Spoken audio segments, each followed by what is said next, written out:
युद्ध और यशोमती। घने जंगल के किनारे बसा था एक छोटा सा गांव, जहां की हवा में मिट्टी की सोंधी खुशबू और पक्षियों का कलरव घुलता था। इसी गांव में रहती थी यशोमती, जिसकी आंखों में भोर की किरणें चमकती थीं और दिल में प्रेम का निर्मल झरना बहता था।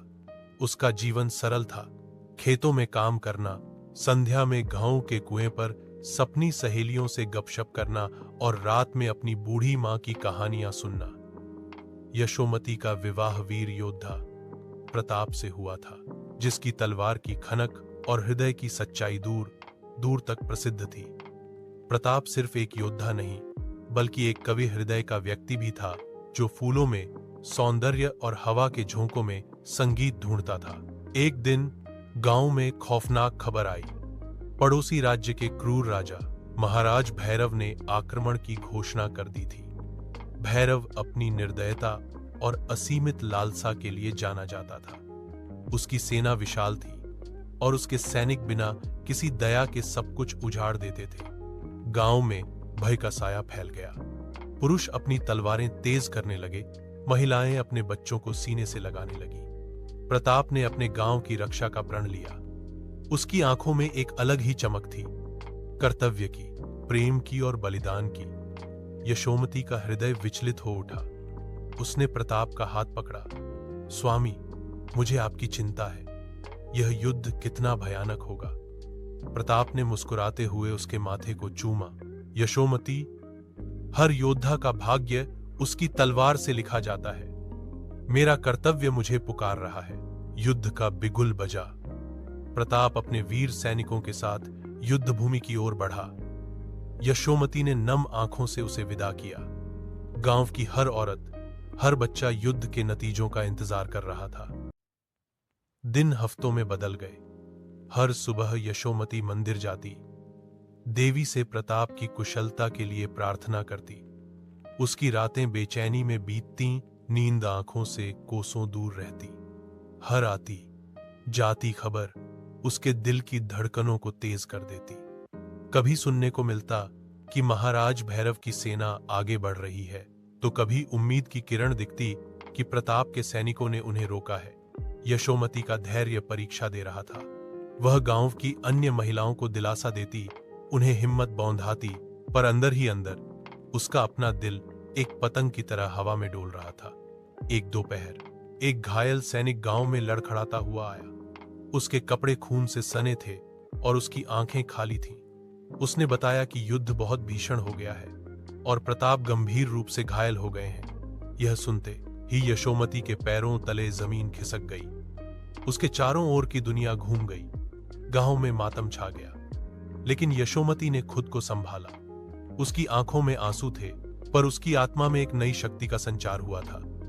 उसने निर्णय लिया, वह प्रताप को बचाएगी, चाहे कुछ भी हो जाए। गांव के वैद्य ने बताया कि प्रताप को एक दुर्लभ जड़ी बूटी की आवश्यकता है, जो पास के विशैले पहाड़ पर मिलती है। यह पहाड़ अपनी दुर्गमता और खतरनाक वन्य जीवों के लिए जाना जाता था। कोई भी वहां जाने की हिम्मत नहीं करता था, लेकिन यशोमती के लिए प्रताप से बढ़कर कुछ नहीं था। उसने अपनी मां से आशीर्वाद लिया, अपनी पुरानी साड़ी में कुछ रोटियां बांधी और एक छोटी कटार लेकर अकेले ही उस पहाड़ की ओर निकल पड़ी। गांव वालों ने उसे रोकने की कोशिश की, पर यशोमती का संकल्प अटल था। यात्रा कठिन थी। रास्ते में घने जंगल थे, जंगली जानवर थे और पहाड़ की पगडंडियां बेहद खतरनाक थीं। यशोमती ने कांटों से भरे रास्तों पर नंगे पांव चली, पत्थरों पर फिसलती रही, पर उसने हार नहीं मानी। हर चोट उसे प्रताप के लिए और मजबूत बना रही थी। कई बार उसे लगा कि अब वह आगे नहीं बढ़ पाएगी, पर प्रताप का चेहरा उसकी आंखों के सामने आता और उसे नई ऊर्जा देता। रात के अंधेरे में भी तारों की रोशनी में वह चलती रही। अंततः कई दिनों की ग्रुएलिंग यात्रा के बाद वह उस जगह पहुंची जहां वह दुर्लभ जड़ी बूटी उगती थी। उसने सावधानी से उसे तोड़ा और अपने आंचल में बांध लिया। वापसी की यात्रा भी उतनी ही चुनौती भरी थी। थकान और भूख से उसका शरीर टूट रहा था, पर दिल में प्रताप को बचाने की आशा उसे चला रही थी।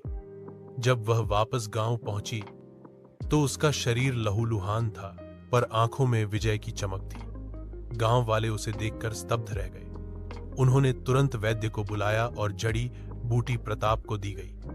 धीरे धीरे प्रताप की हालत में सुधार होने लगा।